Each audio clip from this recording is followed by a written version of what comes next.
Hello guys! Good morning mga kalingap! Welcome back pong muli sa aking munting channel. Muli, samahan nyo na naman po ako sa isa na namang topic ang ibabahagi ko po sa inyo na makapagpapaantig sa inyong mga puso at makapagbagbag damdamin ang ating mararamdaman sa istorya ng buhay ng mga batang ito. At ito po ay tatlong magkakapatid, yes po mga kalingap, na ito po ay naulila sa ina. At sa mga hindi pa po nakakalam, ito po ay bagong beneficiary ni Kalingap Rab. At talaga naman pong mamamangha kayo dahil ang mga batang ito po ay patuloy na lumalaban sa mundo ng kahirapan. Gaano po kaya katatag mayroon ang mga batang ito at sa mundo ng kahirapan ay patuloy po silang bumabangon. So yan po mga kalingap ang ating tatalakayin at pag-uusapan sa oras na ito. Pero bago po yan, special shoutout po sa mga viewers at supporters ng buong Kalingap. Sa pangunguna po ni Kuya Bal Santos Matubang at syempre po kay Kalingap Rab.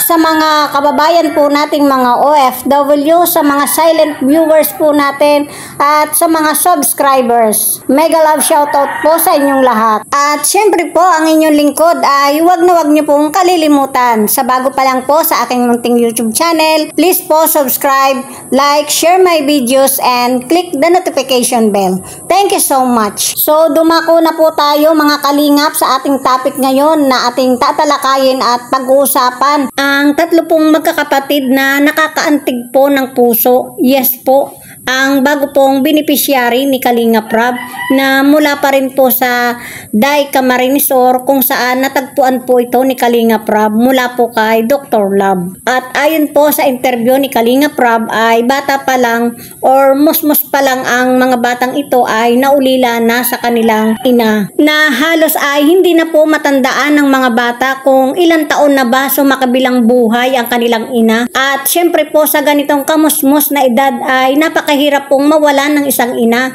lalo pat napakabata pa po ng tatlong magkakapatid.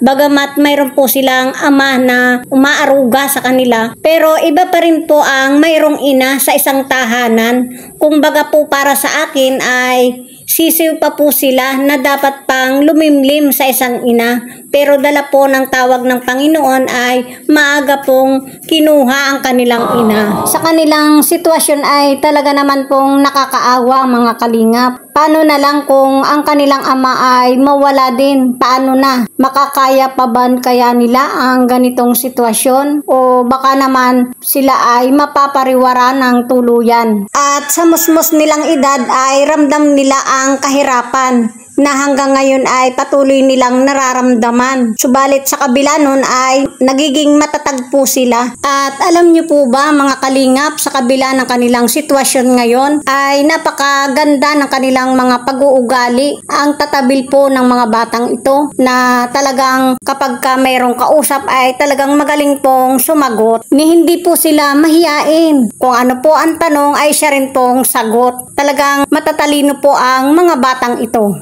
Napakaganda pong tulungan. Hindi po nakakahinayang na tulungan sila. Kahit nasa kalagayan sila ng kahirapan ay talaga naman pong nakaka-proud ang kanilang talento. At hindi rin po sila sumusuko kung anong buhay meron sila. Diba nakaka-proud mga kalingap na talagang patuloy po silang lumalaban sa hirap ng buhay na kanilang kinakaharap na hindi nila alam kung ano ang patutunguhan nito, ano ba ang buhay na kanilang patutunguhan. Kumbaga po ay napakahirap ng mundo nilang ginagalawan. Maging ang aking munting channel ay patuloy pa rin pong lumalambing sa inyo. Makikitamsak naman po ng aking subscribe para swak na swak po ang ating topic sa oras na ito. Thank you so much po mga kalingap. At yun nga po, subalit sa kabila naman po ng lahat mga kalingap, ang kanilang kahirapan na nararamdaman ngayon ay matutuldukan na sa tulong po ng Panginoon na kinasangkapan niya po ang kalingap. At ayan na nga po dumating ang kalingap sa kanilang buhay. Sa pangunguna po ni Kalingap Rab na handa pong tumulong sa mga taong mahihirap. Na talaga naman pong ramdam po natin na naantig po ang puso ni Kalingap Rab sa tatlong batang ito. Kaya naman po idol na idol po natin si Kalingap Rab sa pagtulong sa mga taong mahihirap. At sa ganito pong pag-uugali na ipinakikita nila, ramdam na ramdam po natin na